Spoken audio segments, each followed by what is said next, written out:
The Sustainable Development Goals, or SDGs, were adopted by all United Nations member states in 2015 to end poverty, reduce inequality, and build more peaceful, prosperous societies by 2030. Many of the global challenges to development are especially salient for the children and youth. It is their future that depends on how well these SDGs are adopted. Where do our children or the youth stand today? There are still a lot of kids that can't go to school because their families can't afford their education. Other kids have to walk a long distance and even cross rivers and climb mountains just to go to school. A lot of kids cannot go to school because the parents don't have money. People are using up the world's resources without thinking of the consequences, like global warming. We have a lot of natural disasters like super typhoons and forest fires that destroy the livelihood and homes of many people. People's waste are reaching the oceans, killing turtles, fishes, and other marine life. The number of animals are getting smaller and the food supply is getting smaller. Why do you think their numbers are getting smaller? Because they're getting endangered. The people have been cutting the trees in their habitat. A lot of people are getting sick, especially because of COVID-19. Everyone is affected. Yung ibang people hindi makapunta sa hospital pag sick sila. What is the ideal future for our children? Sana lahat ng bata ay mabigyan ng pagkakataong makapag-aral. I dream of a future where no kid gets left behind. I hope people can start doing their part in saving the earth by doing simple acts like recycling or bringing our own water bottles for our beverages. Our family has learned not to use plastic bags, and I just hope others learn how to do that too. Sana walang bagyo na makakasira ng mga pinaghirapan ng aming magulang. I wish for a greener environment. Less pollution. I hope governments and people work together so we can fight any virus or any sickness that comes our way. I hope that everybody has an access to medicine and proper nutrition. Sana may pagkain mga pamilya para wala nang maglimos. All of the kids have to stay healthy. We dream of a future where every child thrives. Every child lives in a clean environment. And every child has a fair chance in life. Now more than ever, we must work together to make the world a better place, to ensure healthy lives, improve access to education, to combat climate crisis. Aligned with the ATRAM's mission to engage, inspire, and collaborate to build a financially secure future, we are committed to building that future where no one is left behind. We have adopted 3 out of the 17 SDGs, aiming to make a positive impact, as well as ingraining more responsible and sustainable business practices within ATRAM. At ATRAM, we value our children's dreams. Let's make it happen for them. Through the ATRAM Sustainable Development and Growth Fund, we'll invest in companies that embrace sustainability and believe that this is key to a better Philippines and a better future for us and our children. If we be nice to our planet Earth will be nice to us. Invest to thrive. Invest together.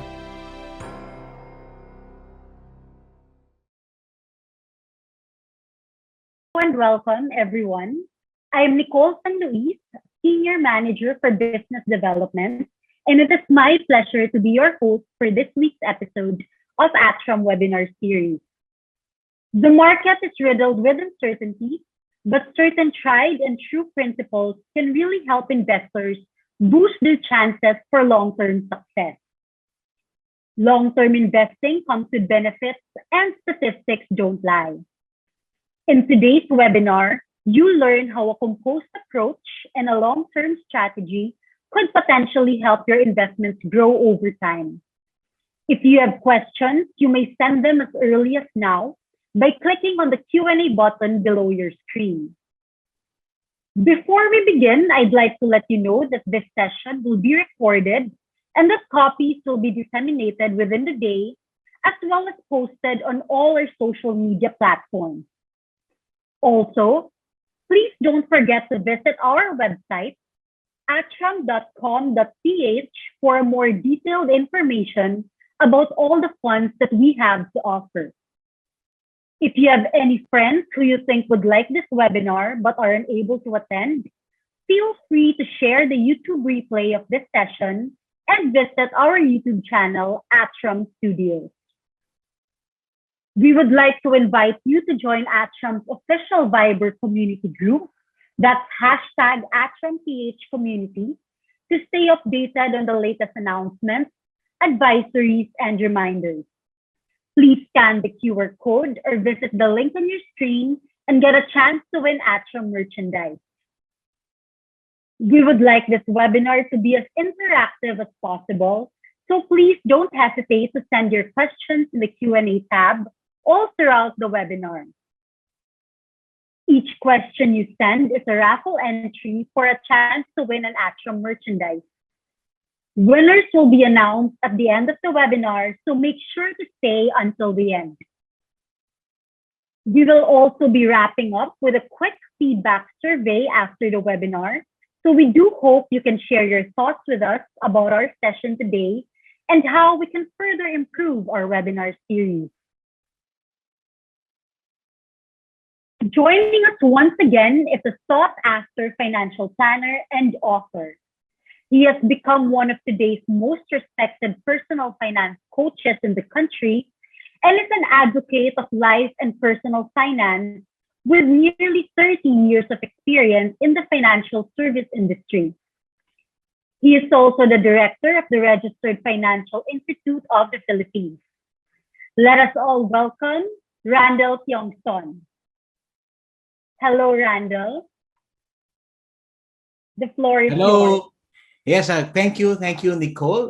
Good morning to everybody. So, unang-una, no, I'd like to thank everybody for taking the time to attend this one, and I hope, it's going to be well worth your time to be able to do this. So, anyway, so my name is Randell Johnson, and I'm an advocate. What I do is pretty much I like to share ideas. I like to help people, I like to coach people on why we need to start preparing for the future. And I like the topic tonight because the topic, this morning. The topic this morning is all about thinking about the long term. No? When we talk about investing and all these things, one of the biggest folly or siguro problem, like many of us, we're always in a hurry. We want our money to go faster. Of course, that's normal. I personally, I want money to grow faster than what is. But I also need to accept that good investments done really well, you have to be patient. And then there are certain principles that are behind it so that you can truly maybe siguro parang realize that and let me be honest with you, whenever we are investing, whenever we are saving or investing, we're actually taking sacrifices. These sacrifices are money that I invest, money that I save, money that means that money I can't use today. I mean, I'd rather buy something, travel, maybe pag wala ng pandemic, travel and all these things like that. We will forego those things in lieu of investing that money or saving that money for that purpose. So there is a sacrifice in it, and it doesn't help when the performance of the fund is not performing as expected or maybe expected by you, but the expectation really is really volatility. But those are the problems. But it helps. It really helps if we start looking at it from a bigger picture approach. And siguro tie it on to our objectives. So I like the videos being run kanina. I was talking about the kids. And really, it's important that we understand, we understand why we need to do this, why it's important for us to begin to build in the future. I like the videos because we were talking about children and, they're very concerned about their future. But the question is, are we concerned about the future, our future? Okay. I mean, it's important that we in a way, we we kind of make sure that we're doing what is right. Okay, and of course, it's important that we do it properly also. No? So the topic is building the future. Now, magpapaalam po ako. No? I know I've worked with Atram. Atram people, ma-English yung mga yan talaga. So, okay lang ba? I wanted to ask, no? Is it okay if I, do a little bit Taglish lang? Kasi hindi pa ako magaling mag-English masyado, no? Okay? So, joke lang. But I want it to be more personal. It's not one of those seminars na, parang too much technical, although there is part of that. But I want to be able to do this in a more ways for us to be able to truly understand it better. Okay lang ba? Okay lang ba mag-Taglish?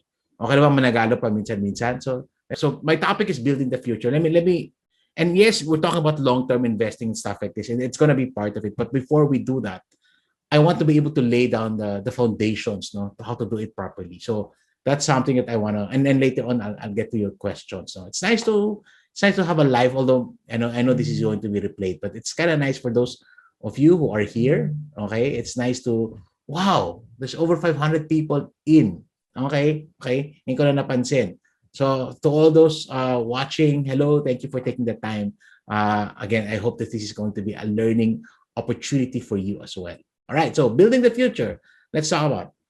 Let me start by sharing this. No, when we look at our financial future, when you look at the many things that we do, it's never on a straight path. It's never on a straight climb. There's always going to be movement. Okay, even us, the way we handle our finances, even our investments, merong may pagka roller coaster ang dating. Minsan okay, minsan magko-correct, minsan bababa, minsan okay ka financially, dami mong pera, di mo alam anong gagastusin mo, ano sa bibili, and then later on, gipit ka na. Or sometimes your investments are doing really well and suddenly they take a deep dive. Regardless of where you're investing, whether you're doing stock market, equity funds, or even cryptocurrency, the higher the risk, the more volatility that you see. And it para siyang roller coaster. Okay? Now, we live life like that. So again, there's some, alam mo yun, meron namang konting highs yan when you go to a roller coaster, pero minsan naman nakakatakot din. So again, in a roller coaster, okay, I remember taking one, it's the fastest roller coaster. In fact, I have motion sickness. Chismis pa, no? I have motion sickness. And I know this thing is gonna cause me to be very dizzy, but I was in Abu Dhabi, and I was with a friend of mine. His name's Rex Mendoza. I know you've watched him. And si Rex is a thrill seeker. He convinced me, /forced me, /shamed me, lahat ng ginawa niya para lang sumakay kami ng roller coaster. And it was like the fastest roller coaster, and it's crazy. It's like unbelievable crazy roller coaster. And I wouldn't have done it if, without the prodding of my friend Rex, no? So we did that. We were like kids riding that. And my wife was with me and another friend who, again, was also afraid to. So Rex was able to convince all of us to take that roller coaster with him. So that was the crazy part, no? In the peak of all these things, it was pretty scary. But at the end of the day, at the back of my mind, I know that this is just a ride. Okay? And eventually, we're going to stop. Okay? So parang the point. For Rex, it was thrilling with all this. Sa akin, I was kind of scared.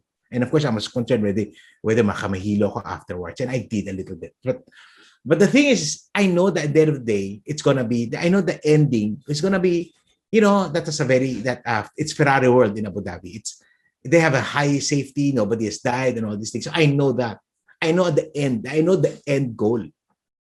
I know the end goal is going to be okay. And that pretty much, of course, the thrill itself, the scary part, hindi naman nawala. But at the end of the day, my other conscious self was saying na, alam mo, this will end. Now, how is that related with our finances? Alam natin, at the end of the day, okay, we need to do something about this. We need to manage it well so that we can, in a way, influence the ending. Because we can never really tell the ending. But if you know that you have a process, you're patient enough, you understand certain things, alam mo, at the end of the day, your roller coaster, even if it goes up and goes down, it's going to end and you're going to get off safe. And that's what I want to share with you guys. No, just want to share that. The whole idea of managing your finances, the way you save, the way you spend, and the way you invest, we're always going to be affected by our behaviors. I mean, it starts with that. Yeah, I mean, I'm great. I mean, I love working with these brilliant Atom managers. They're really good. But I have to also control what I do. Okay? I mean, if I don't know how to manage money, I can't save. If I can't save, I can't invest.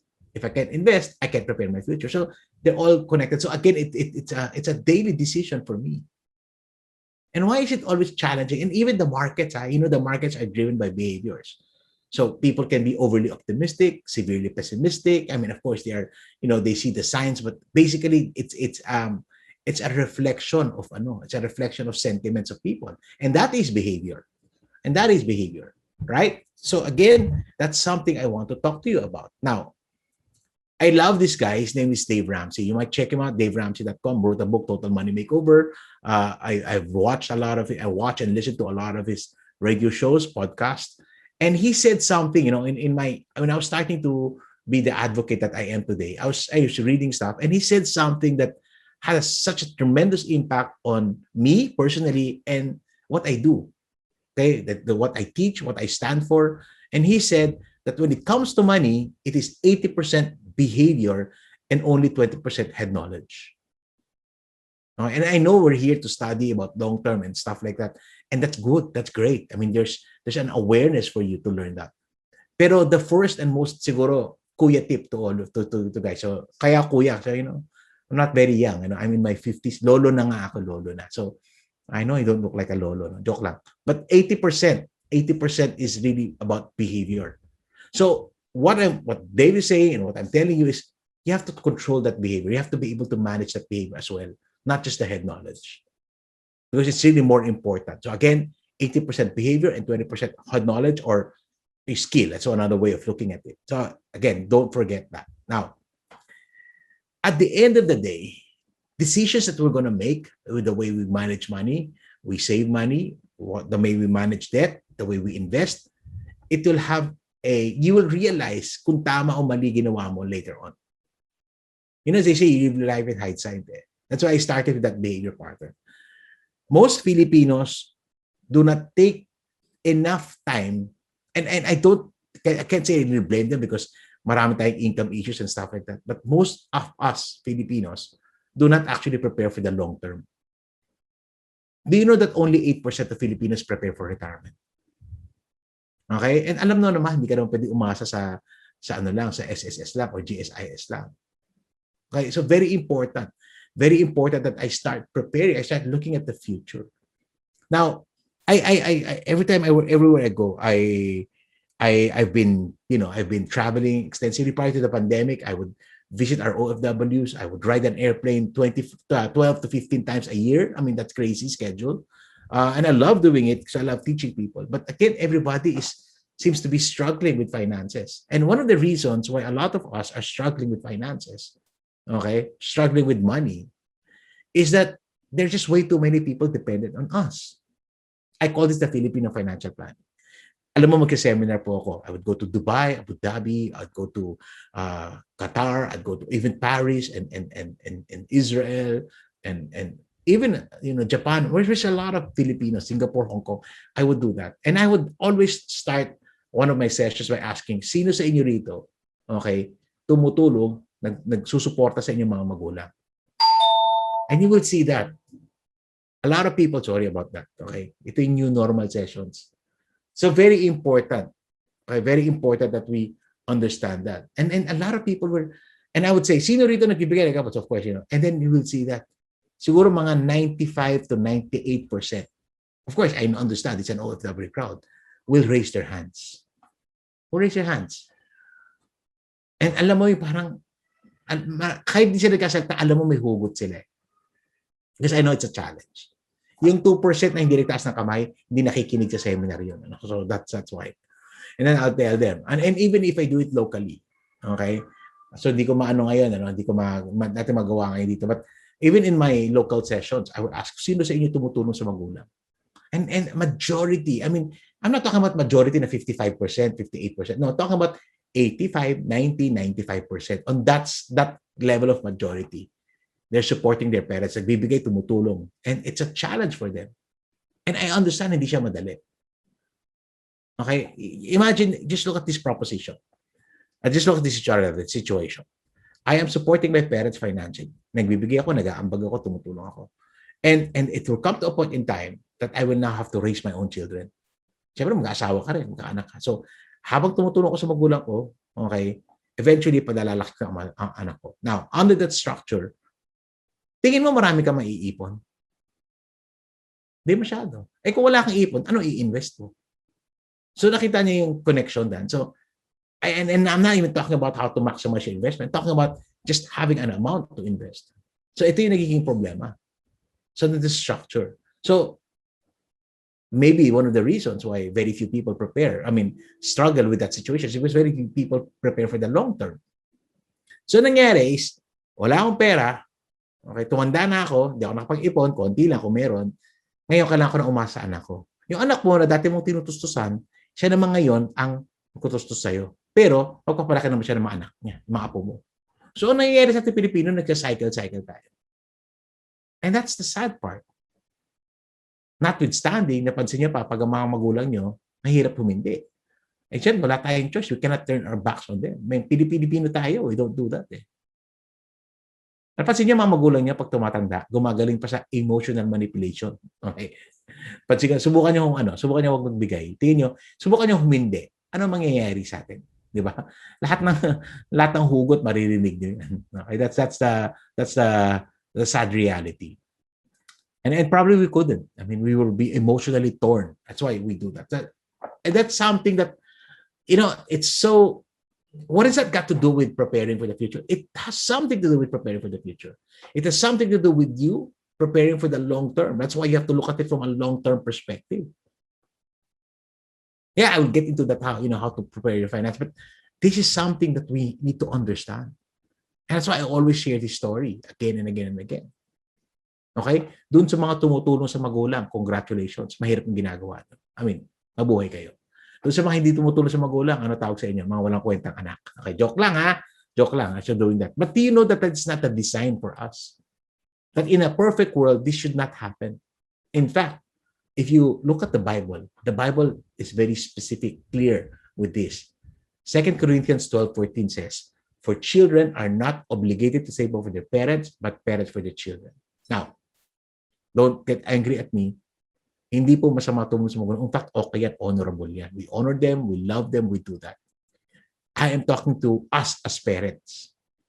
Okay? The reason why we need to start looking at the future, prepare our future, build it, invest in the long term, is because we should not be dependent on our children for finances.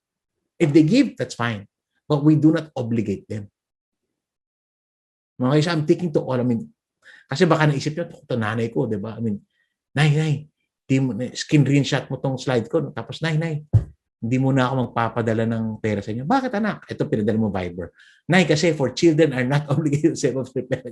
Hindi na ho para sa kanila yan. Para ho sa atin yan. Okay? So, again, that's something. Now I'm a lolo. No? So, I'm kind of medyo may emo ako about this. When I look at my grandson, so I look at him, parang, I want to be a blessing to him. If I don't prepare for my future, eventually, okay, yung anak ko, mag-aabot sa akin, bibigay sa akin. Yung pera na iabot sa akin, yung pera para sa apo ko eh. Alam mo yun, when I was looking at my grandson, I want to be a blessing to him. Buti na lang, I prepare for my future so that I can continue to be a blessing to him. Baka mamaya, yung mga hindi kaya ibigay ng magulang, kaya ko pa ibigay sa apo ko. That's a trabaho ng lolo eh. Because I've realized that.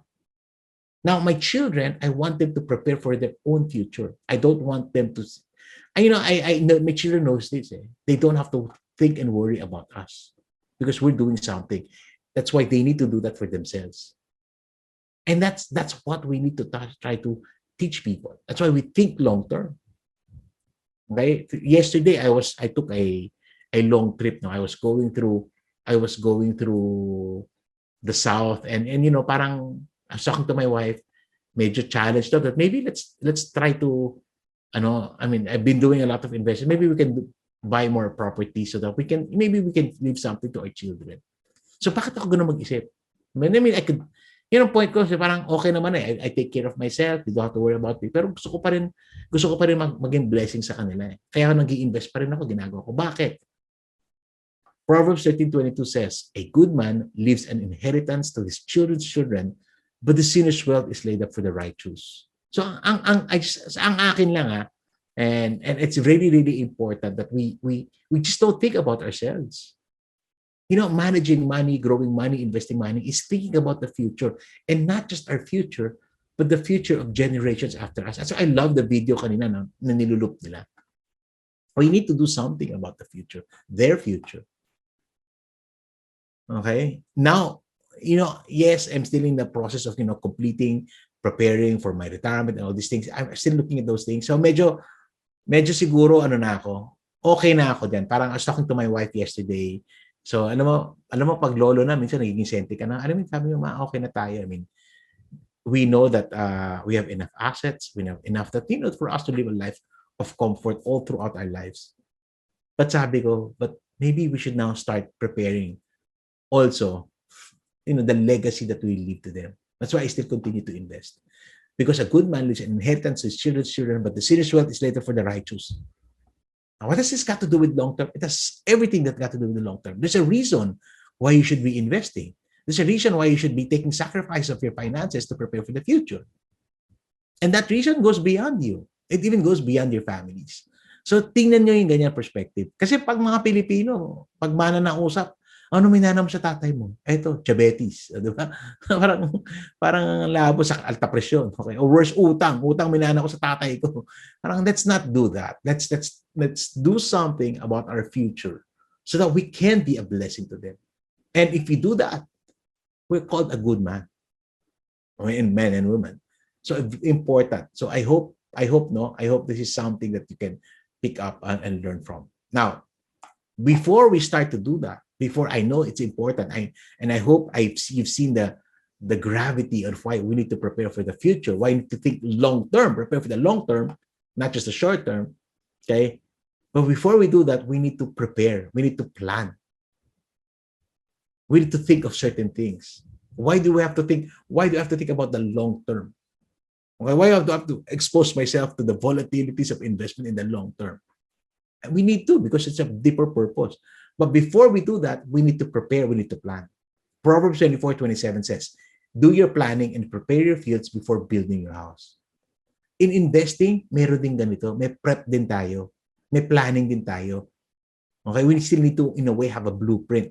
We need to do this. And that's what my talk is all gonna be revolving around that.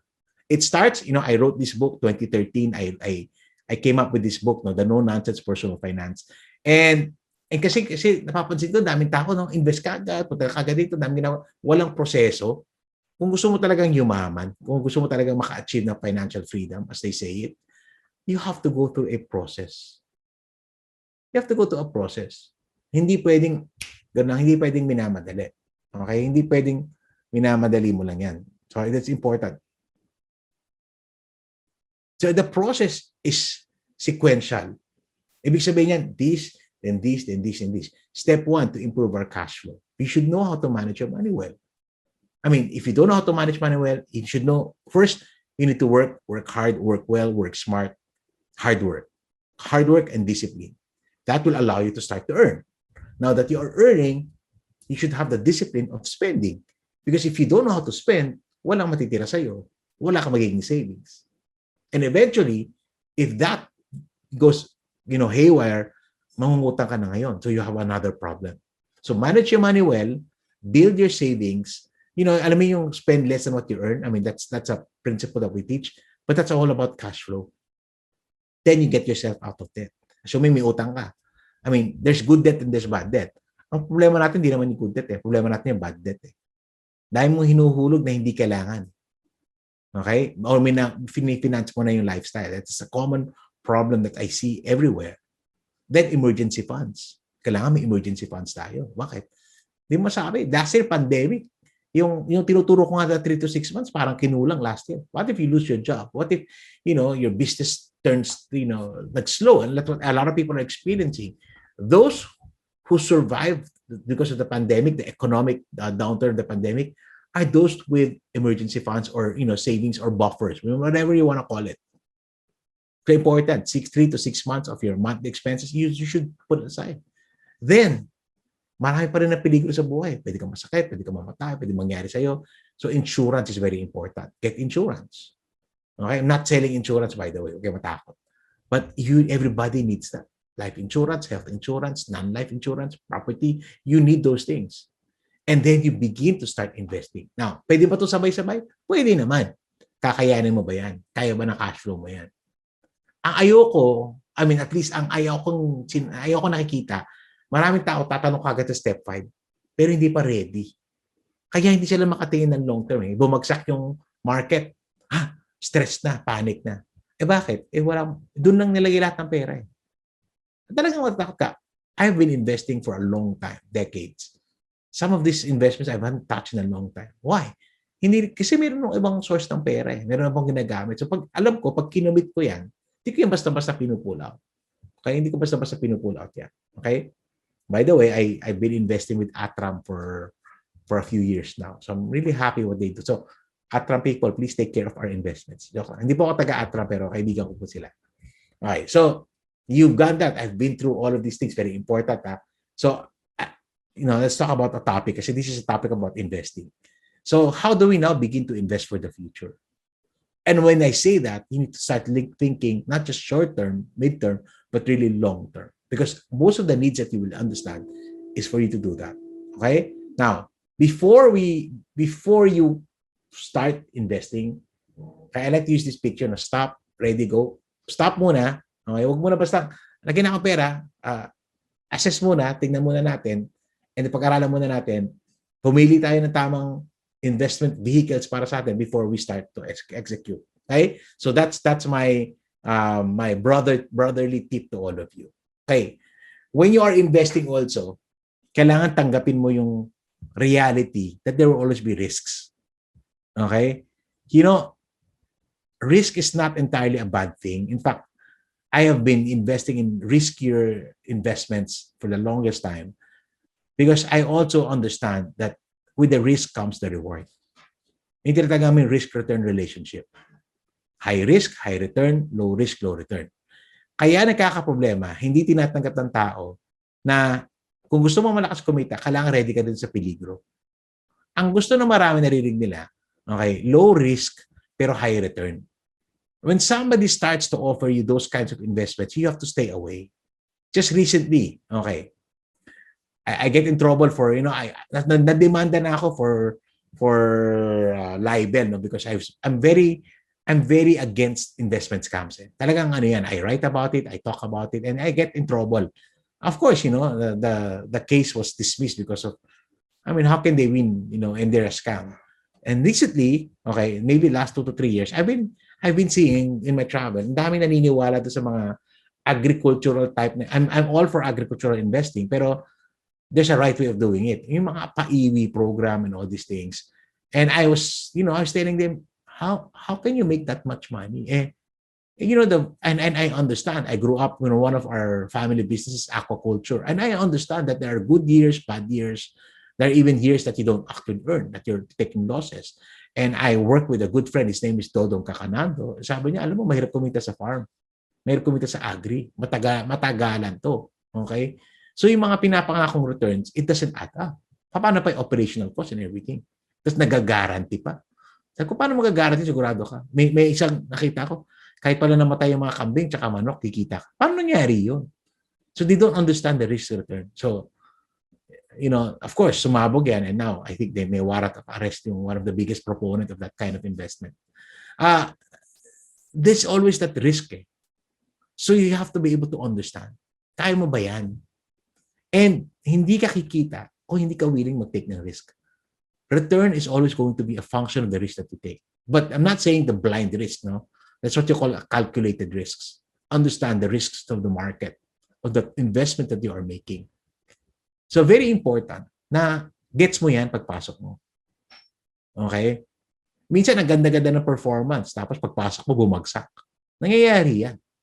Kaya maganda performance yan kasi that is that is it's working according to its risk profile. Pag maganda performance ng investment, sigurado yan. Mataas ang risk yan. Magko-correct yan. Whether it's a stock market, kahit nga sa lupa, nangyayari yan. Okay? So then, that's something you need to understand. It's called a risk-return relationship. Okay? So risk-reward. I need to be rewarded, but I need to understand the risks. And wag nyo binabaliktad to kasi doon nagkakaproblema ng mga tao. Okay? Now, another factor that affects our and maybe should motivate us to start investing is because there is always going to be inflation in our lives. Ngayon nga, tumataas yung inflation. You see, the real value of money is not based on its absolute amount. Rather, but the real value of money is based on what it can buy. So, yun importante na yan. So, here's something I want to tell you. When you are investing, okay, nakakuha ako ng 4% return. Okay yan. Maganda yan. Mataas yan. Kaso, yung inflation, 4.5. The question is, kumita ka ba ng 4%? Parang hindi eh. In reality, nalugi ka ng 0.5. Because if I'm this 1 year after, if I want to buy the same, I put in 10,000 pesos. Okay? If I want to, and I said 10,400. So after, net na yan. After 1 year, nakuha ko yung pera ko, 10,400. Yes, may 400 akong extra. Pero yung bilihin, because of a 4.5 inflation, to buy the same goods and services, hindi na 10,400 kailangan mo. 10,450. So nangyari, kinapos ka pa ng 50. So hindi yan real growth. Real growth happens when it is beyond inflation. Now, here's what I want to tell you. If you want to outperform inflation, it means that you have to take higher risks in your investments. Okay? Most of the safe type investments, savings, time deposits, kahit digital savings, will always, run equal to even below, initially below inflation. Now, if you do that in the next 20, 30 years, yung perang inipon mo, nawawala yung value. Nawawala yung valor. Okay? Yung term namin dyan, nalulusaw yung pera mo. Kaya nga minsan sa akin, you're better off spending it kasi nawawala yung value. Yun ang thinking ng iba. So again, you have to be able to be careful. You have to be cognizant na ito is part of investing. Okay? Now, why am I talking about this? Sometimes your investment is not going to earn the way you expect it to be. But because you want to battle inflation, you have to take additional risks. Now, hopefully in the coming years, aangat yung return mo to that point that in the end of, let's say, a 20-year investment period na inisip mo, okay, na-outperform niya yung inflation. Kasi pag hindi ka naging ganon, and hindi didn't do anything with your investments, kakainin ka talaga ng inflation. Yan ang tinatawag namin silent killer. Yan yung invisible risk. Right? So again, it's something that we need to understand. I know this is, maybe you're thinking for something na medyo high-tech. Maybe you take the other Atram programs. Ako, I'm all about having the right basics and fundamentals. Kasi people can come in and do that. So parang very important. Like, ako, I'm a big fan of things like easy investment. I love, shout out to G Invest team. I love it. I've been investing there as myself. And I see that there's a community. Meron ba mga nandito sa community? So shout out to you. I know I'm part of that also. Yung parang araw-araw nila tinitingnan yung investment nila. Hindi mo pwede tingnan ng ganun eh. Nadidefeat ng purpose eh. So babalik din tayo, okay, sa ginagawa natin. Now, let's do a little bit of konting investment 101. Konting investment 101 lang. Saan mo ba pwede lagay yung pera mo? Okay? The most common na nilalagyan ng pera ng tao, institution and everything, are what you call creditor claims. Bakit? Generally, they are safer. Okay? Of course, in nature naman natin, ayaw naman natin take risks. So ano to? Savings account, time deposits, IMAs, okay, investment management accounts, commercial papers, bonds, treasury bills, treasury notes. These are your common creditor claims. Okay? So these are very common. You understand this. So this is very much. But the problem with this one, yes, they are safe. Okay? Yes, they are safe. But, okay, hindi ka kikita ng malaki dito. Okay to pang short-term, emergency funds, okay to. O pina-park mo yung pera mo. Kasi another way of looking, it's hindi pa ako ready mag-invest, di pa nag-aintay pa ako, pa-park ko muna yung pera ko, and that's fine. But if you're preparing for the long term, these things cannot outperform bonds. The inflation. Maybe some of them like corporate bonds, pero may risk din doon. But hindi yan talaga. So while I'm a big fan of those things, I put money in there. I understand that I cannot put all my money there. Okay? Kaya a lot of people are going into the stock market. Like they buy stocks.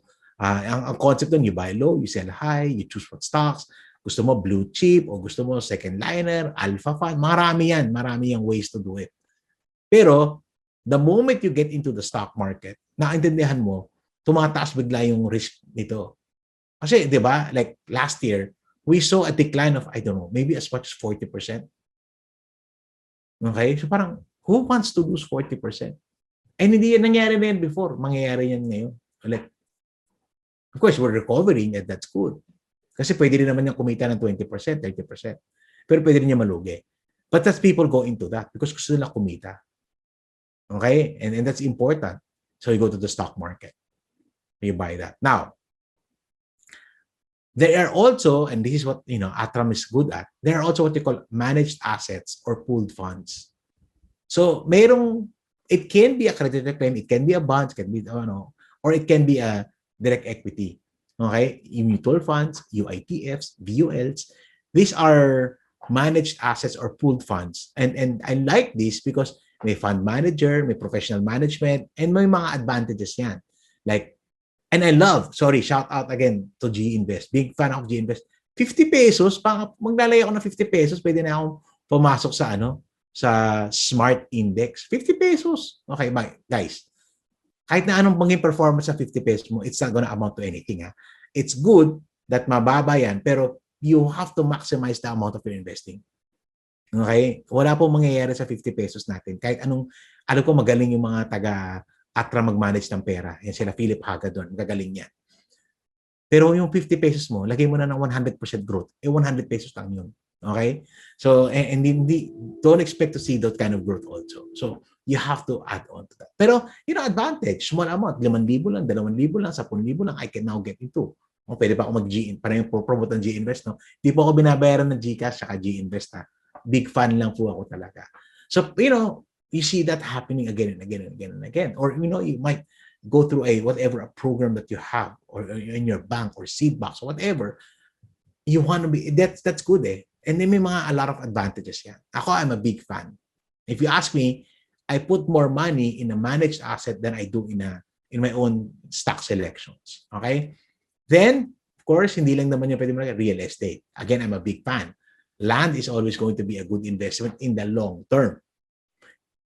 When you buy land, when you buy property, condo, land, house and lot, and everything, you're not just waiting for money to grow now. You're really looking at investment values over time. And when we talk about over time, decades ang usapan dito. Minsan 20 years bago makakita ka ng good growth. Okay, so that's the thing with real estate. And of course, some people would like to go into speculative. Yung talagang high risk, high return type, pero super volatile, like Forex.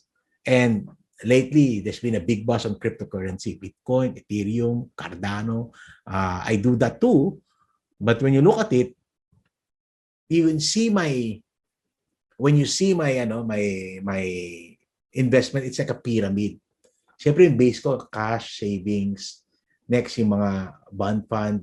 Okay? Then, yung mga equity funds. And then, nakita mo yung property pala. Property, lately, I guess I'm older, so I'm trying to acquire some properties also.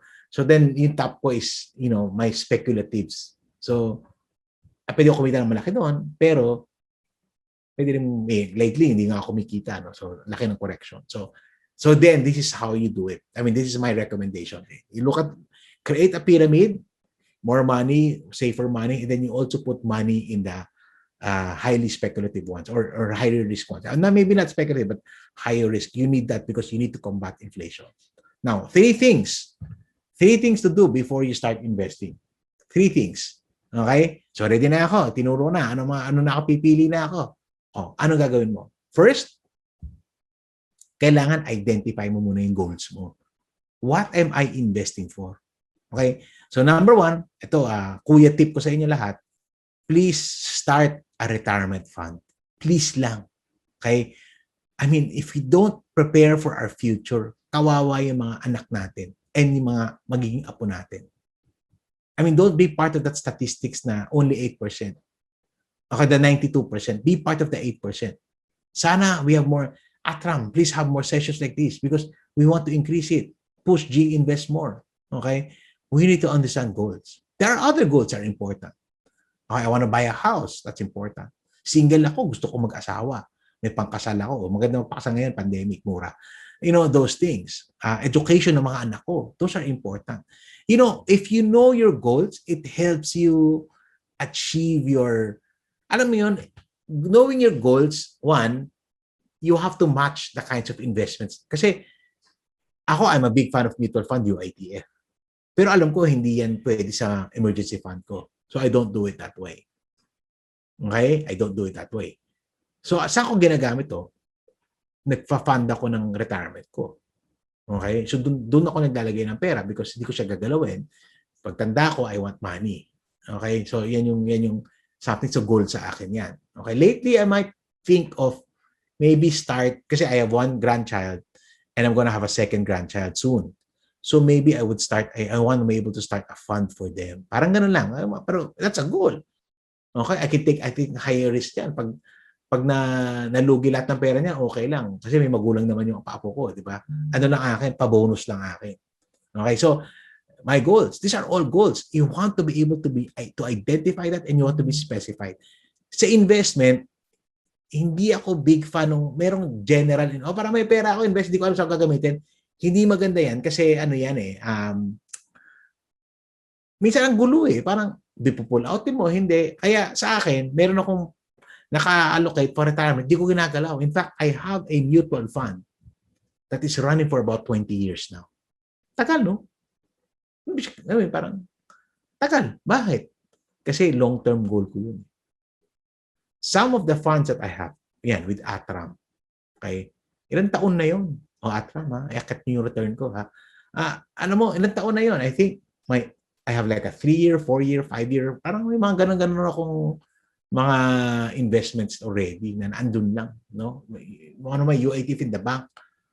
Sometimes I forget na You know, it's important. Like I remember getting an investment for my 2 daughters. Okay. They were in high school. Sabi ko, para pagbatandaan nila. Ganun. And then, ngayon may asawa na sila. 30 na yung anak ko.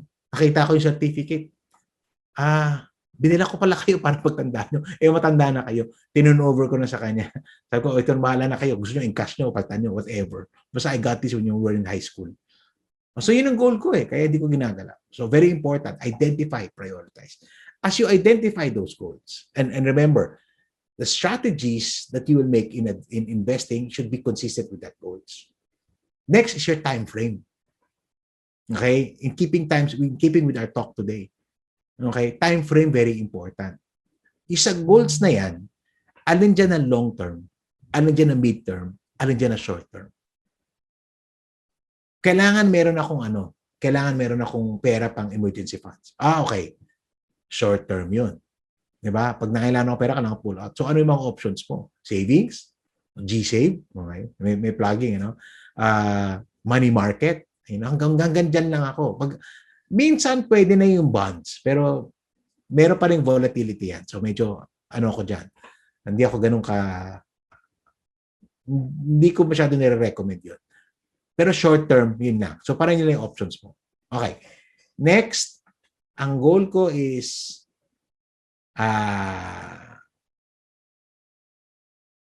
magda-down payment ako ng lupa in 5 years. Late term yun. Maybe I would not recommend stock market kasi sa stock market, dapat medyo 7, 8, 10 years ka mag-isip. Mutual funds na gano'n.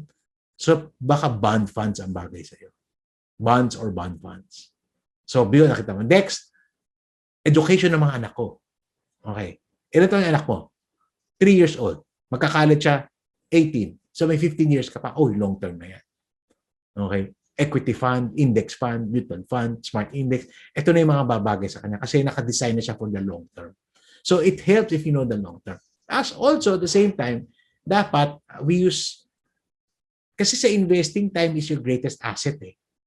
You know, sabi nga nila, Randell, do you recommend the stock market to young people? Ang sagot ko, of course. Why? May time yung bata eh. Pag bata yan, merong time for his money to grow. Malugi yan, merong time to recover. Tsaka, alam mo, pag bata, nalugi yung parents stock market, they still have parents, di ba? Paano kami, wala na kami parents. Okay, so yan yung mga, yan yung mga something that you have to understand. Okay? So, time frame. So, very important. Pero, hindi, dapat meron tayong, dapat tayo, we take advantage of time. Yes, I'm in my mid-50s already. Okay? So, medyo palapit na ako ng palapit. Imagine mo kung ngayon pa lang ako mag-uumpisa. Ang dami kong hahabulin. Okay? In fact, feeling ko nga late ako nag-start eh. Kasi ang gulo-gulo. I mean, my story was, I was horrible in managing my finances in my 20s and my 30s. Okay? If you've been watching my other seminars and reading my books, I'm very open about that. That's my trouble, that's my problem. Okay? Tuminulang ako when I got older financially. That's why, panayan turo ko sa mga millennials ngayon. Okay? Shout out to the millennials. Baka may Gen Z pa. So, those are the things that we have to understand. Kasi minsan may tumawag sa akin, Mr. Tiongson, I saw you in TV, I've read your column, ang dami sinabi, no? Can you help me do my retirement? Sabi ko, yes sir, that's what I do. Sir, if you want me to help you with retirement, I need to ask you questions. So, sige Randell, ano yung question mo? Number 1, sir, when are you retiring? Kailan po kayo mag-retire? Kailan niyo po plano mag-retire? Sabi niya, Randell, mag-retire ako in 3 years. Sabi ko, naku po, 3 taon na lang. 3 taon na lang. Okay? Ang lapit na nun. So sabi ko, sir, 3 years is a very short period of time. Maitanong lang ko, sir, ano na ho ba na ipundaran nyo? Ano na ba nagawa nyo? What have you done so far? Ayan nga problema, Randell eh. Wala pa ako nagagawa. Ayan nga ako tumatawag sa'yo. No. 3 years. 3 years mag-retire ka na and wala ka pa nagagawa. Sir, anong klaseng retirement ba ang hinahanap mo? Abay, Randell, gusto ko komportable buhay ko. Kung na-maintain ko yung lifestyle ko ngayon. Sabi ko, sinamarize ko. 3 years to go, 0 start, high ending. So, Mr. Tiongson, what can you do for me? Tanong sa akin, gano'n, no? Sinagot ko nga, sir, I can pray for you. Di ba? Bakit? Hirap pag wala ng time. Hirap talaga. I mean, 5 years na lang, nag-limit yung sources mo. Problema. Ito problema, ha? Sa 5 years na lang mag-retire na ako. Kung hindi ka pa nakapagpundar, nakapag-ipon, if you take the safe investment route, sigurado ako, hindi ka makakaipon na maayos. Whatever it is na maipon mo will be not enough. Now, ito naman ang problema. So, what if I take the risky element? Diba? So, para mas malaki return ko. Okay, good yan. What if in 5 years, nag-retire ka, nagkaroon ng market correction? Oh, lagyan natin ang number, 2020. 2015, naglagay ka ng pera, hoping, maganda pa yung returns nun, hoping na pag 2020 retired ka, dahil mo pera. No 2020 na, pandemic tayo. Yung pera mo, lahat ng kinita mo, I'm sure, nalugi ka pa. So, hindi na pabuti. So, time removes a lot of options from us. So, take time. So, sa mga shout out doon sa mga bata dito, okay? If you're in your 20s, in your 30s, use this as a point. Ito nga ang problema sa like preparation for the long term. You need enough time. But the problem is, if you talk to somebody who's 25, 28 years old, and pag-usapan yung retirement, hindi nila priority. Okay? Parang, I know that's important, but there are many things that I want to do. Not. Kita-kita mo yan eh. If I do mga talks on retirement, medyo matanda yung crowd ko eh. Nawawala yung mga batang crowd. Hindi nila priority. But here's the thing. Here's the paradox. Hindi mo priority, pero actually, this is the best time to start doing it. Kasi ang haba ng time element mo para mag-grow pera mo. Okay? So by the time aware ka na dapat mag-prepare, matanda ka na, you missed out on all this opportunity. So again, yes, I know maraming plano sa buhay, but you start also as early as you can. Use time as an advantage. Next, you also need to know your risks element. Okay? Like I've been saying kanina, iba-iba ang investments eh. Merong low, may mid, may high. Okay, may speculative. Ano saan ka ba doon? Now,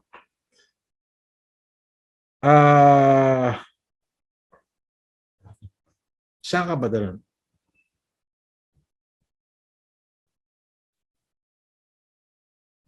Saan ka ba doon? Sa low ka ba? Sa mid ka ba? Sa high ka ba? So, alamin mo first and foremost.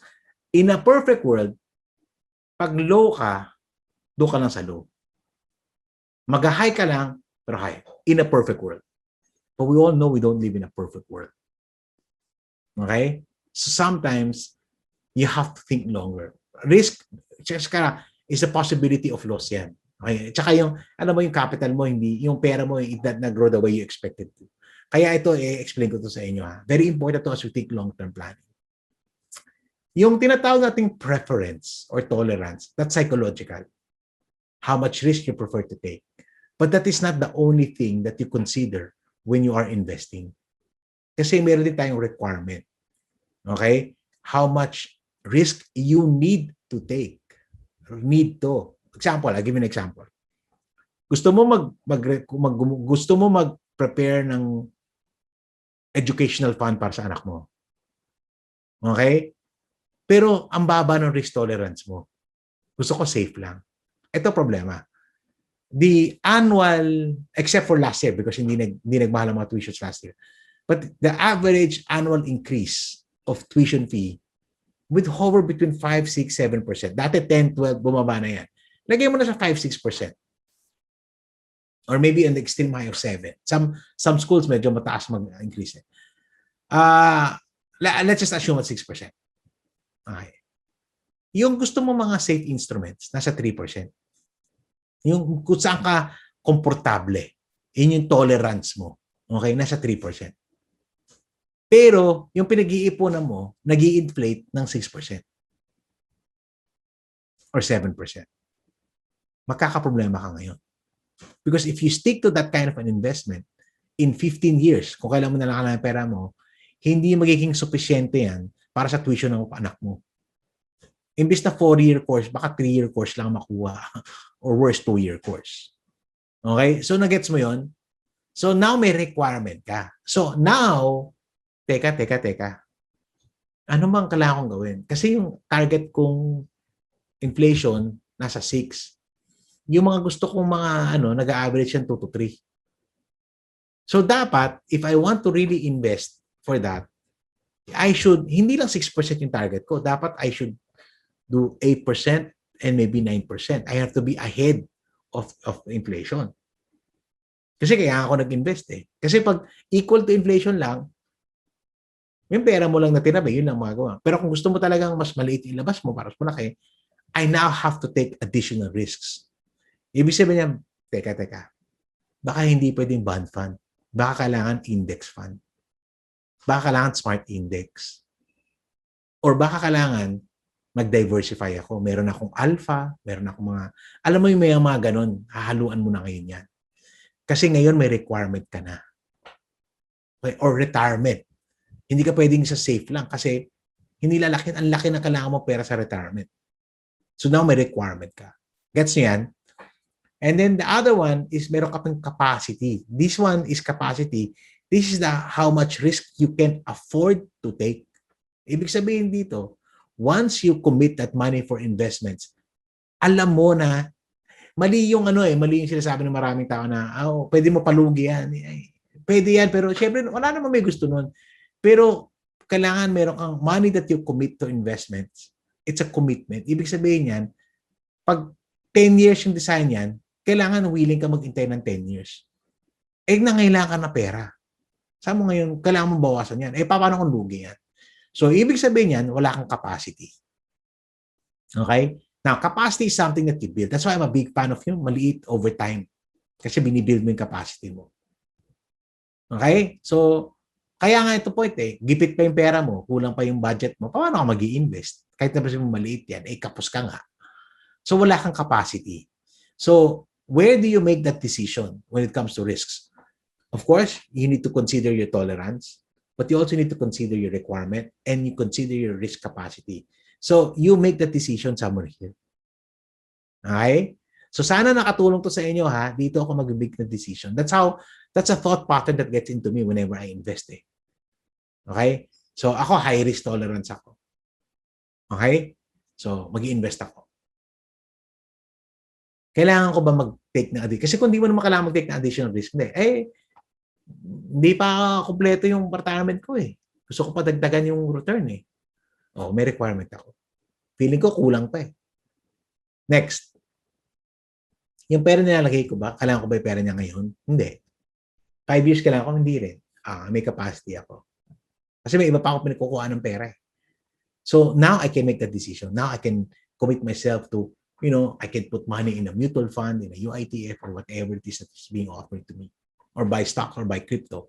So, yan yung ano ko. That's how I make, that's a thought process that comes with me when it comes. And I'm just sharing with you. No? Okay? Guys, anything that I share with you, take it with a grain of salt. Okay? Hindi naman gospel truth to. No? But I'm just really sharing with you on how, and I hope this is helpful. I hope this is helpful for all of you.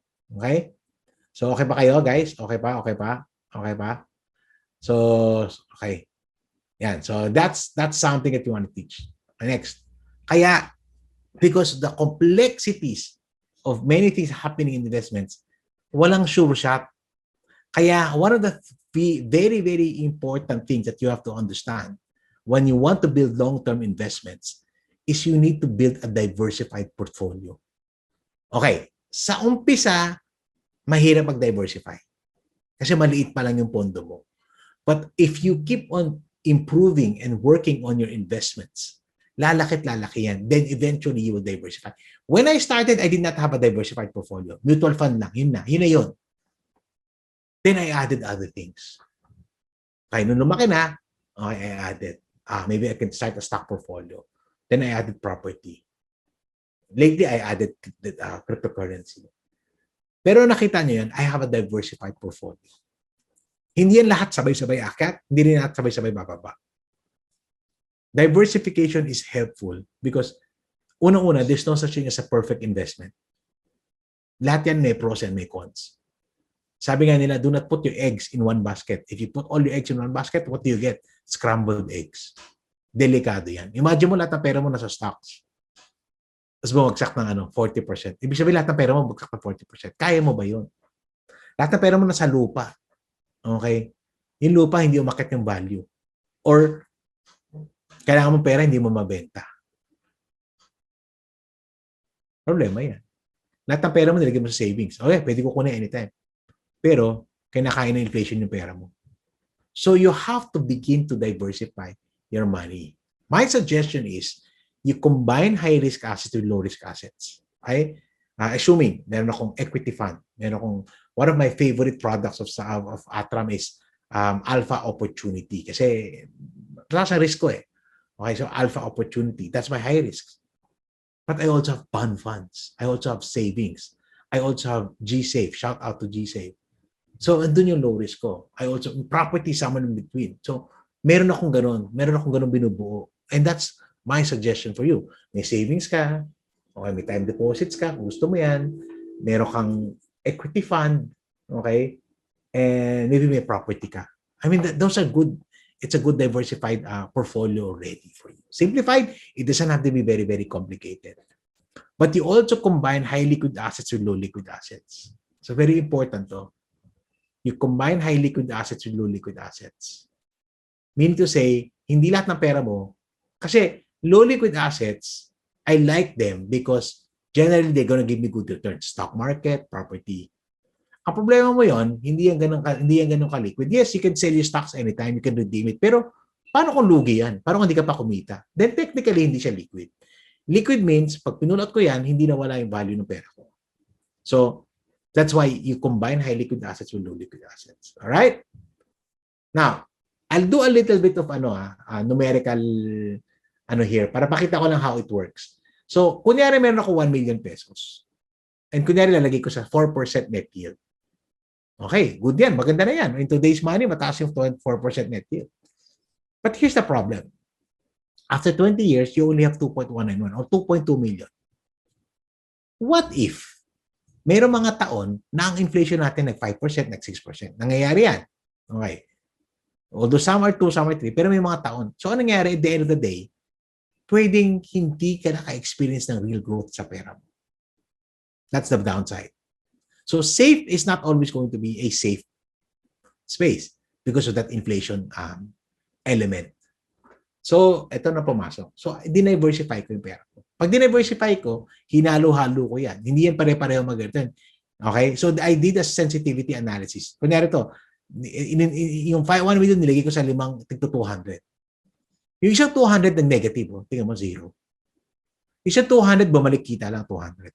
Yung isa kumita ng 4, yung isa kumita ng 8, yung isa kumita ng 12. May experience mo lang yung high returns pag nag-diversify ka. Kasi, hindi mo ma-experience yung return hanggang di mo tayaan.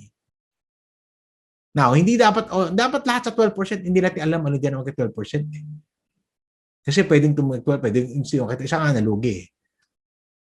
Okay? So, hindi mo pwedeng lagay lahat ng pera mo sa isang lugar lang. Pero at the end of the day, instead of getting 2.2, I got 3.5. You see, that's the beauty. That diversification doesn't only spread your risks, it also improves your returns. Okay? Sana makatulong to, mga kapatid. Sana makatulong to. Okay? Now, I do this simplified flow chart, no? If you call it that way, on how to be able to. So, alam ko yung investment plan. Okay? Ito, magawa ko yung investment plan. Ano yung objectives ko? Ano yung goals ko? Ano yung goals ko? Next, ano yung risks ko? Using the trinity of risk that I taught earlier. Funding. Paano funding ko? Iba ang strategy sa funding. Example, meron ako 10 million today. Punta ako sa Atram. Ano gagawin ko sa 10 million? Baka iba yung strategy ko. Baka hindi ko ilagay sabay-sabay. Pwede mag-tranches ako. Teka, baka delikado, lagay ko lahat ngayon. Baka kailangan ko i-diversify. Baka kailangan ko i-spread. Okay? And that's gonna be my strategy. Pero yung pera ko, yung funding ko is kinukuha ko sa sa savings ko, sa sahod ko. Pwede ko i-commit 5,000 a month.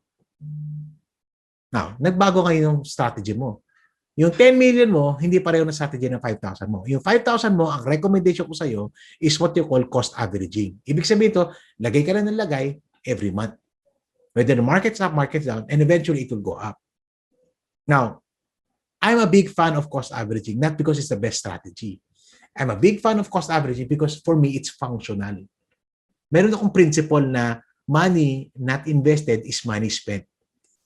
Pag hindi mo nilagay kay Atram, hindi mo nilagay kay G-Invest, yung pera, malaman nilagay mo kay Lazada, Shopee, na 5566778 ka, na add to cart. So, kaya gusto ko pwede rin mag-add to cart pala sa di ba? So, funding. So, yung strategy yung funding mo, nagbabago din yung strategies mo. Ano options mo? Bibili ba ako ng stocks? Marunong ka ba mag-fundamentals, technicals? May time ka ba? O bibili ako ng mutual fund, UITF? Anong UITF bibilin ko? Bibili ba ako yung index lang? Or itong smart index? Index daw ng matatalino yun? Or baka gusto ko alpha. So marami kang options. Alam mo yan. Or baka property ang gusto ko. Hindi, gusto ko negosyo talaga eh. Gusto ko magpa-iwi. Yung mga ganyan, no? Okay, so wag. Okay, so options. Ano ba yung mga pwede mong gawin? Then monitor. You check on them. Yeah. G-Invest made it easy. Pero guys, ito lang tip ko hindi monitor ang investment sa UITF araw-araw. I don't even check mine on a weekly. Ako, mag-check ako sa G-Invest ko. Or Seedbox also use that.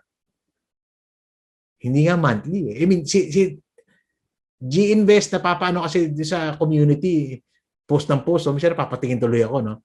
Yung Seedbox ko, honestly, this year. Okay? Once ko lang ata chinek. Okay? So, yun lang. I don't even, but I do monitor. At least in 1 year, I take a look at all the investments and assess it. And then you dedicate yourself to more education. So thank you. Congratulations for attending this. Oh, sorry, overtime na ako. Educate yourself better. Alamin mo to. Do not invest in something you don't know. And of course, there's no perfect strategy. Sorry, Atram, I've been over time. Now, when you are investing, understand that there will always be volatility regardless of the conditions of the economy. There's always going to be that thing that's going to happen. Now, puti may recovery tayo. Pero when you look at the 6 months performance of the PSEI, parang wala tayong pinupuntahan. Okay? Bumaba, umakyat, pero it's still less than where it was 6 months ago. So nakakatakot siya. Okay? And then, alam mo, Randall, dapat you buy here. You sell here. Parang madali mag-chart analysis kasi past performance yan. Madali natin makikita naman. So, and it's scary in a lot of people. Kaya nga sabi nila, dapat huwag ka muna mag-invest kasi it's catching a falling knife. Yes, to a degree, I can think of that, but hindi rin eh. Nobody can really predict the bottom, while nobody can predict the top. So prediction is not. So yes, I understand general direction you take, pero you have to be understand that. So as a lot of people say, ay time na lang natin yung market natin. Buy low, sell high. Alam mo yung buy low, sell high na yan, madali sabihin mahirap gawin. Majority of people cannot buy low, sell high. Even veteran, okay, investment analysts, they cannot do that properly. I mean, maybe sometimes, but not all the time. So, should you time the market? Sa akin, if you can, but probably you can't. You can't. The most that I can do is look at direction. Even that can change. You know, markets can change, can shift directions just like that. Okay? So, why is it difficult to time the market? William Sharp, a Nobel laureate, said, a market timer must be correct 74% of the time to outperform a passive portfolio at a comparable level of risk. So, kailangan tama siya 74% of the time. And who can be correct 74% of the time? Pag below 74%, mas okay pa yung mga passive. I'm a passive investor, not really an active investor. Okay? I'm happy with what I'm experiencing. Yeah, of course, I want more, but I'm okay with that. Because successful market timing will require two components. You need to be in at the right time and out at the right time. If you miss either move, you'll underperform a simple buy and hold strategy. And this is what make market timing nearly impossible. What is more important to me is objective. I come in regardless of what the condition of the market kasi I need my money later on. Of course, I can, in a way, I try to time it also, pero ang strategy ko, simple lang. I'm a big fan of cost averaging. Cost averaging. Now, minsan I see dips like what happened last year. Then I buy more. Kung may pera ako. Kung wala, I stick to my program. Which I did. I bought some last year. Okay? And I added more last year. Pero at least, kung di man ako naka-add, naka-cost average ako. That's why I think long-term. And the topic is, how do you think long-term? Stick to objectives. Focus on them. Because the market will always be noisy. I mean, blah, blah, blah, blah. And ako, mas gusto ko, I value my, I don't like sleepless night. I value my peace. I value my sanity more than anything else. So, steadfast ako when I do an investment. Remember, investing, time is your greatest ally. As long as you have time, chances are you will not lose money.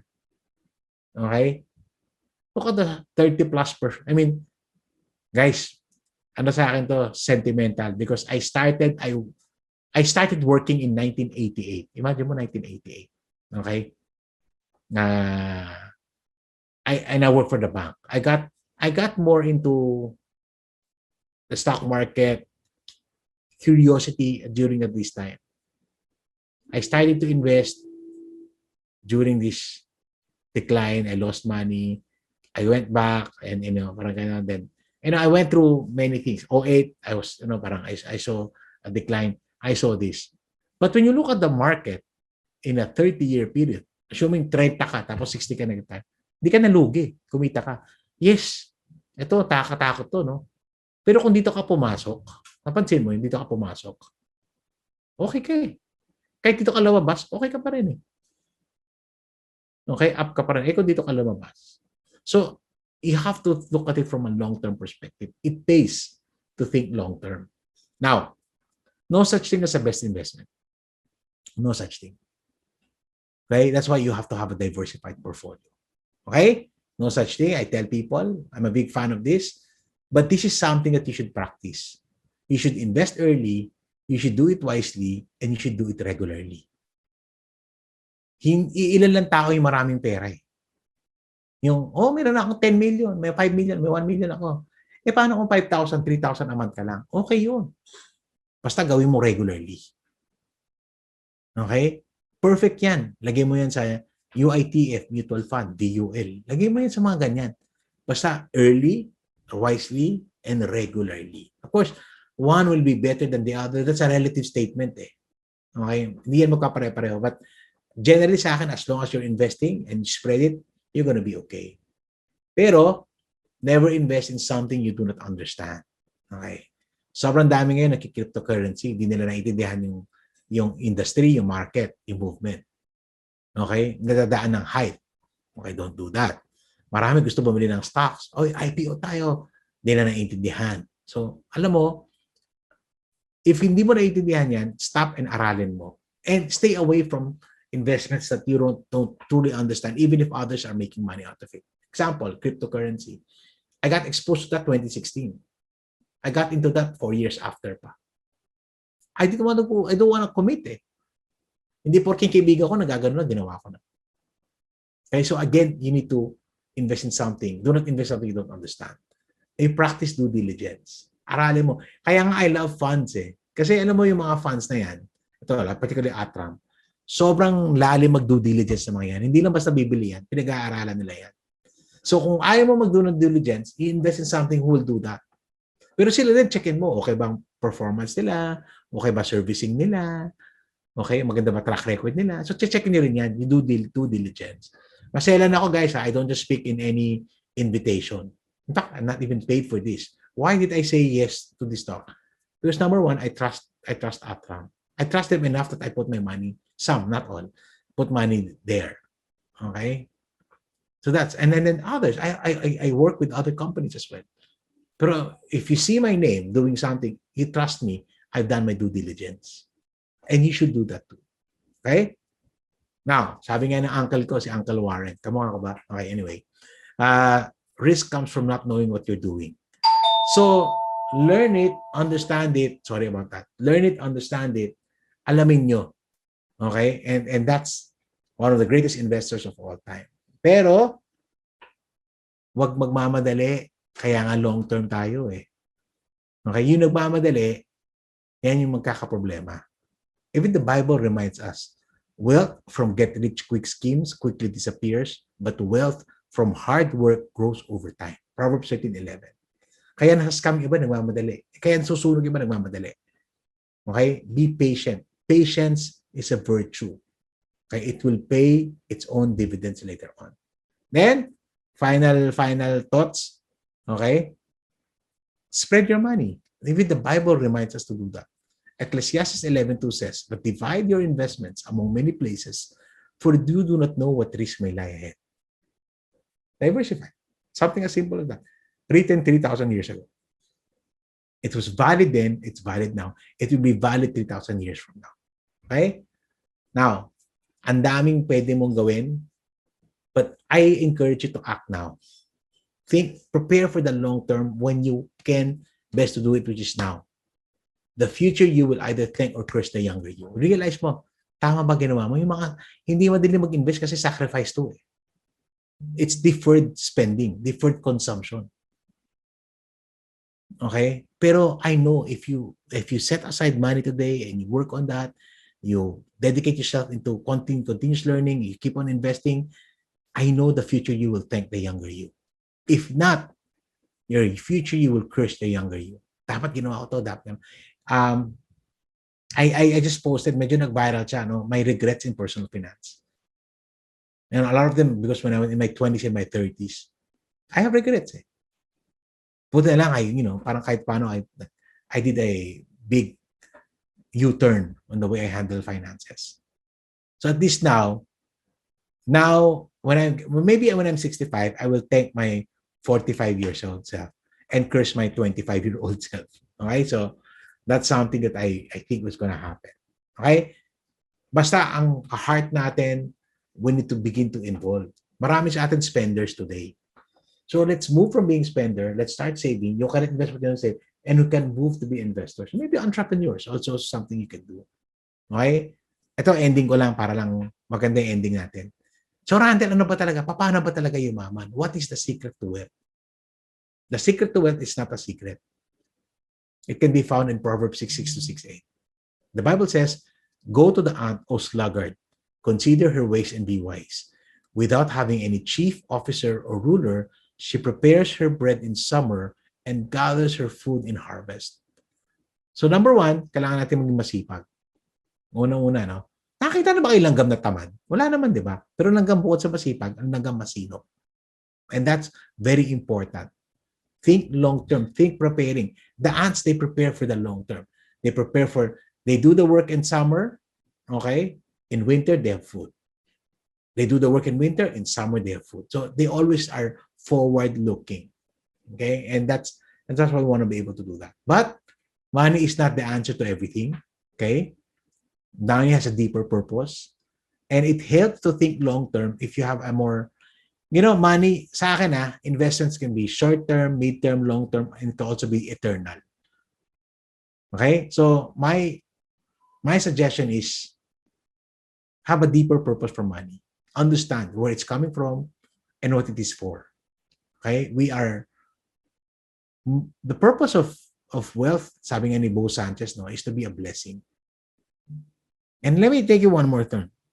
Seek first his kingdom, his righteousness, the Lord Jesus Christ. And all these things will be given to you as well. You don't even worry about the future. There are no recession in God's economy. So much so in times of disaster, you will not wither. In the days of famine, you will still enjoy plenty. Because wealth, and even the ability to create wealth, it comes from the Lord. And it is not for our own purposes, but really for his. And that's what, this is beyond long-term. This is eternal investing. Okay? Understand that. Remember, I want to end with this. Everything we have is not ours. It's the Lord. Lahat ng pera mo, kahit na gano'ng kagaling ka, hindi mo dadala sa langit yan. In fact, pag nadala mo pera mo sa langit, sigurado ko hindi ka sa langit napunta. But may owner yan. We are only stewards. Deuteronomy 10:14 reminds us that, behold, to the Lord your God belong heaven and the heaven of heavens, the earth with all that's in it. So, ano lang tayo? Tagapangasiwa na tayo. And always remember that as you manage your finances. I wrote some books, and I have a Facebook community group called the No Nonsense Person. You can join that. And you can find me in Twitter, Facebook, Instagram, and YouTube. Just put Randall Tiongson. I have a lot of content out there. With this, thank you very much. Thank you, Atram, for having me again. Sana huwag kayo magsawa.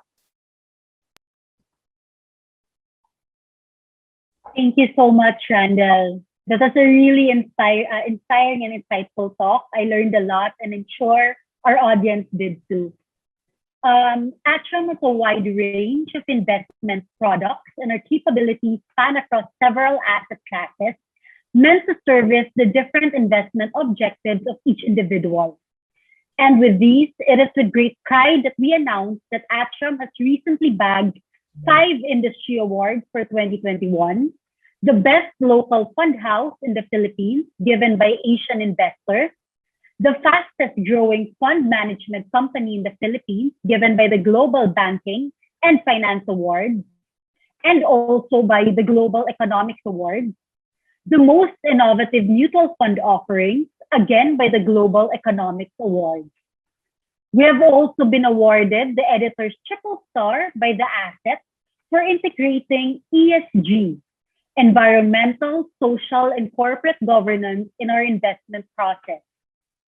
For today's session, we hope to have somehow assisted you to #Take On Tomorrow by jumpstarting your investment journey with an award-winning fund house.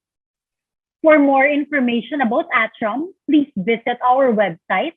That's atram.com.ph. At this point, we would like to move on to the live questions from our audience. We actually have several questions coming in. So let me start with the first one, Randall. Okay. Go. Randall, how long do you consider long term? Okay. Depende how old you are. I'm 55, so 20 years is not something I look at. Pero basically na, yung rules ng investments is 10 years is considered long-term. So anything beyond 10 years is long-term. Ako personally, sometimes 10 for me is not even long enough. So when I'm looking at performance of those things, so beyond 10 would be a good number. Thank you. For the second question, so this is one that we get a lot from our clients also. Do I have the time or outsmart the market to be a successful investor? Everybody wants to outperform the market. I mean, that's the goal of everybody. But as to whether that happens, we don't know. No? I mean, ako, if you are at par of the market, I'm good enough. Pero syempre, it's our goal and you want to do that. And there are ways to do that. Like, creating alphas or yung I studied the smart index fund. That's a way to do it. Pero minsan you have to also temper your expectations. Kasi minsan kaka-outsmart mo ng market. Okay? Lalo ka na dehado. I mean, lalo ka na lugi. So be careful lang when you do that. I mean, everybody wants to do that, but it's not easy. It's easier said than done. Thanks, Randall. For the third question, ano po masasabi nyo or mga guide nyo para sa mga newbie like me sa stock market? I just started knowing about it through GInvest and started investing little by little through the app. How can I use it to have financial freedom? Okay. Well, congratulations. I really like talking to young people because I see a great future in them. And then that's important. So you did the right way. You can start reading more about it. There's a lot of videos. Be careful lang, do not watch all the videos. Some videos are really not good. But there are some people who are good at. I mean, Bo Sanchez teaches that. Marvin Guillermo teaches that. Ramver, they have good content for those things. And Atram has all these things. You start watching those things, it's very important. Stay away from hype. Stay away from, dapat ganito, stay away. Kasi doon ka masusunog eh. You have to do that. And how to be able to do that, just be consistent. Ito tip ko sa mga nag-umpisa pa na mag-G-invest. Okay? Siyempre, di ba, test mode lang tayo. 100 muna, 200, 500, 1,000. Okay. Okay yan. Tsaka mag-start. Pero don't stay in that amount. You have to scale it up. Number one, okay, hindi lang naman yan ang kinikita mo. Your income will grow up, all these things. So as you get more used to investing, it's important to scale. Ang suggestion ko is yearly scale up ang investment. O kaya monthly kung kaya mo. Let's say you said, ito 5,000 muna ako every month. Okay? After 1 year, umakyat na income mo. O part of that income, o baka kailangan na sa 6,000 na ako. The year after, gawin ko na 8. 5 years after, naging 10 na. So if you scale it up, your growth will also be exponential. And that's when you actually experience financial freedom. Thanks, Randall.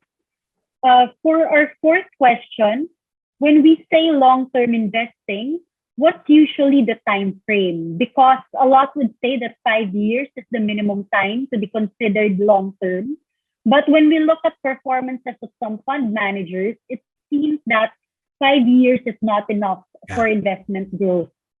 Ako, 10. Sa akin talaga 10. 5 years, siguro minimum yan. I mean, minimum yan para wag malugi. But kung gusto mo talaga ng see something growth, it's beyond 10 years. Mm-hmm. Yeah. Okay, thanks, Randall. For the fifth question, what are the best medium of investment for very young generations? Okay. And how young is young to start investment? Okay. When my boys were like 10-year-old, I already opened a mutual fund with Soldivo with them. Started something with them. So, I mean, this is not a big amount. Ito inipon nila from baons, Christmas. Nung bata sila na pwede ko pang pakialaman yung pera nila kasi teenager na sila ngayon. No? Hindi na pwede. Issue na pag nag-aaway na kami. No? But that's young enough for them. So, as young as we can start that. So, very important that kung kaya na, pwede na. If you're working, sa akin, siguro the moment you have earnings already, that you have income, you should want to start something. Start small. Maybe 5% of your money you start to invest. kung 3% nang yan. Kasi di ba? Kasi pag bago pa sweldo mo, dahil pang, minsan hindi wala, mahina pa savings. But it's really more about the behavior and the pattern. That's something you want to be able to do. And what would be a good program for you? Funds, equity funds. These are always going to be good. Index funds, alpha funds, these are always going to be good for you because it removes the guesswork. Somebody does it for you. So take a look at the offerings of Atram. Yeah. Thank you, Randall. For the next question, I am already 55 years old. Is it already late for me to invest? Can I still invest? And where can I invest considering my age? Okay. So, ayan, at least may ka-henerasyon ako, no? Okay, so, okay. Ang hirap naman sabihin na late, no? Kasi talagang ngayon, dyan na yan. Pero sabi ko, you can still catch up by talagang maximizing the amount of money you invest. The danger is lang, if you want to grow your money, you have to take a higher risk. But the problem is, you don't have the time element, no? But if meron ka pang pera makukuha by 60, 61, 62, then maybe you can get into some equity funds wherein you are willing to commit it for the next 10 years. So, kasi kung bond fund naman, safe na, pero hindi naman mag-grow ng tama, 3%, 4%, di ba? I mean, those things. So, what I would recommend is part of the money should be parked in, safe instruments, but a portion of your money, you should get into equities. Maybe an index fund. But don't touch it until the next 10 years. So 55 ka, 65. So sa 60, sa ibang muna ilagay. Then maximize yung pag-i-invest mo at this point in time. Got it. For this, Randall, what keeps you motivated to be patient in investing long term? Because this is a very personal question. Yeah, it's companies like Atram, no? Otherwise, they won't invest in it. No, joke lang. Sa akin, talaga I'm really objective driven. Alam mo yung when I shared in the beginning of the slide that I don't want to be a burden to my children, that has been my single biggest driving force for me to keep on investing and be patient. Because I know that there will come to be a time. I mean, some of the things that my father did, he did not benefit from it in his lifetime, kami na eh. So some of the things that I do, hindi na ako mag-benefit, anak ko na. And I want my children to think like that too. Anak na niya mag-benefit. So that keeps me driven to continue to manage my finances, to invest, and even taking sacrifice. Sa totoo lang, no? I mean, I could start spending more money and enjoy my, my 50s. But hindi pa yan eh. I'm still thinking about the future of not me anymore, but the generations afterwards. Me doing investments, I could probably save more money and invest more. Spend more money, but I'm not doing that because I'm driven by my heart goal objective na Although syempre I still spend money and enjoy rin naman kami minsan. I hope I answered that. Yeah. Thanks for sharing that, Randall. For our next question, may I ask if when should I start or stop investing? Especially to those people na hindi maintindihan yung pag-i-invest. Some people never try kasi then they have negative opinions about investing. Kasama siya dun sa maghihirap pagdating ng panahon. Kasama yun dun sa maghihingi ng pera sa'yo later on. So, don't let the opinions of other people dissuade you. Kasi alam mo naman that you know what is right na those things. The sad part is what if it's a loved one or worse, asawa mo. So, you have to really, that's why education is important. They are afraid because they don't truly understand. So, somebody needs to teach them. You might be that person to teach them. Go ahead. Okay? Kaya nga ako, I try to do my teaching more practical for them to understand. Kasi sobrang daming Pilipino takot talaga mag-invest. Tapos negative pa. Pero ito takot mag-invest, nagpapaskam, nalulugi, nagsusugal, ginagawa lahat ng mali. So, yun talaga may mga ganun tao talaga. So, don't let him affect you. Basta stick to doing that. When do you start? As early as you can. When do you end? As late as you can. That's the point Hanggang kaya mo pa, just keep on investing. I still invest. I'm 54 years old. I still invest today. I mean, I haven't stopped. I don't think I will stop. I don't think I will stop even if I'm old. Parang I have that thing. Thanks, Randall. For this one, my husband and I are in our early 30s, and we're currently working in Canada. We plan on retiring in the Philippines by the age of 60. We'd like to ask, what investment vehicles do you suggest we put our money in as OFWs? Okay. Thank you for your advocacy. We've been following your advices since 2016, and we're definitely in a better financial situation because of your help. Uy, We're now salamat. debt-free with emergency fund, savings, etc. God bless you more. Uy, salamat. So, if you're in Canada, you also look at some programs there. No, I mean they have amazing retirement programs. So you want to also start investing in that part. But if you're eventually retiring here, get a piece also of investments here. Start putting. To be more product specific, maybe an index fund in the Philippines is good, and property. So kasi, 'di ba, parang these are the two things that are gonna look very bright 10, 15, 20 years from now. But you also need to start investing in Canada. Kasi yun, mas controlled mo yun. Dito, hindi mo alam nangyari.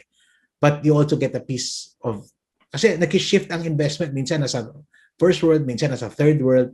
So it's good to invest more. But dito, take a more passive approach on investing in the Philippines because you don't have the time to manage it. So one of the nice index funds is going to be good. The smart index or whatever is being offered. And then property.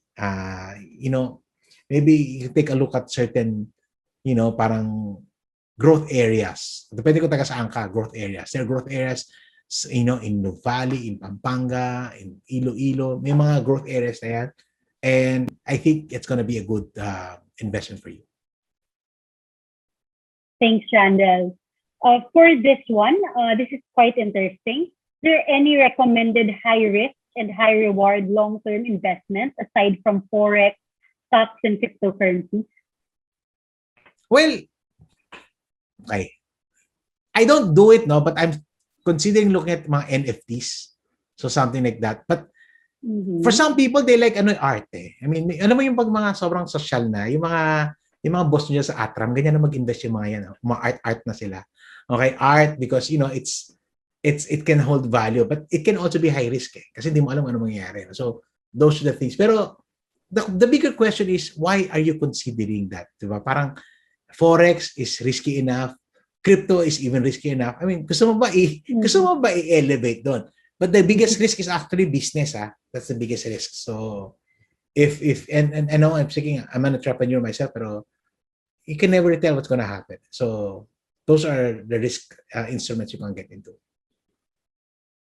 Thanks, Randall. For the last question, I could actually answer this now on behalf of Atram.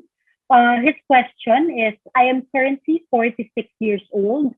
I invested in an actively managed UITF, a sustainable dividend fund intended for retirement, and apparently its performance has not been improving since 2017.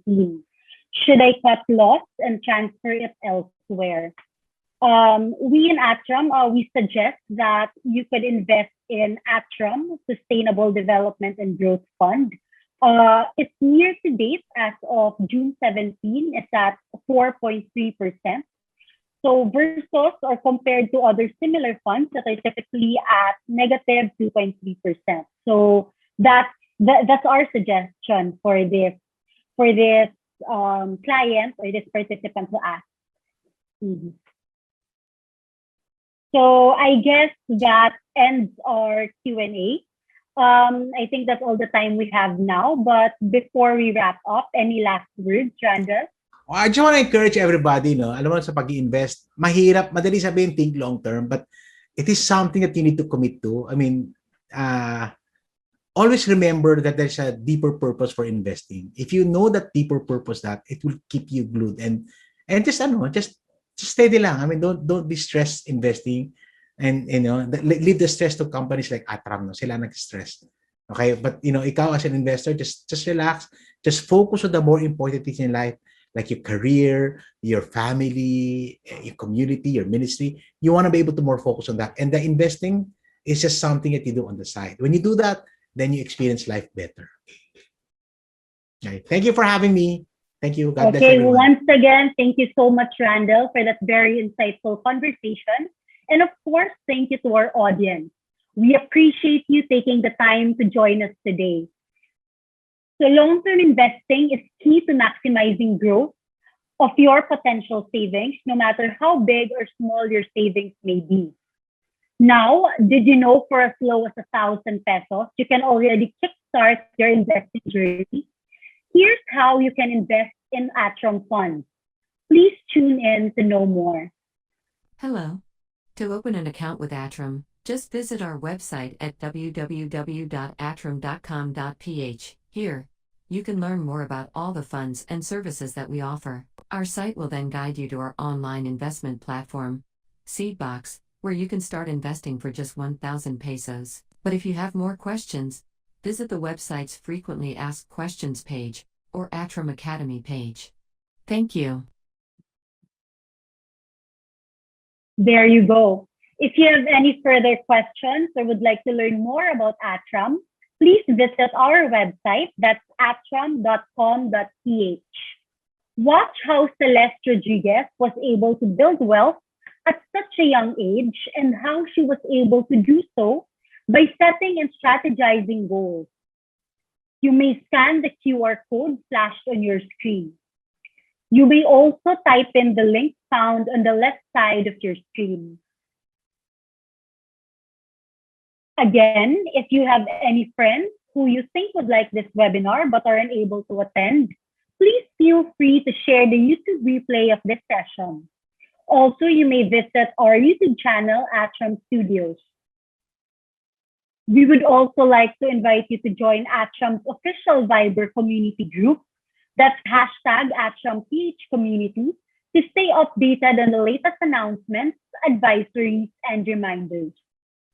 Please scan the QR code or visit this link found on your screen and get a chance to win Atram merchandise. Lastly, please answer the survey at the end of this webinar. We would love to know your thoughts on today's topic. On behalf of everyone at Atram, thank you again for your attendance and participation. We wish you and your loved ones continued health and safety. May you all have a great day.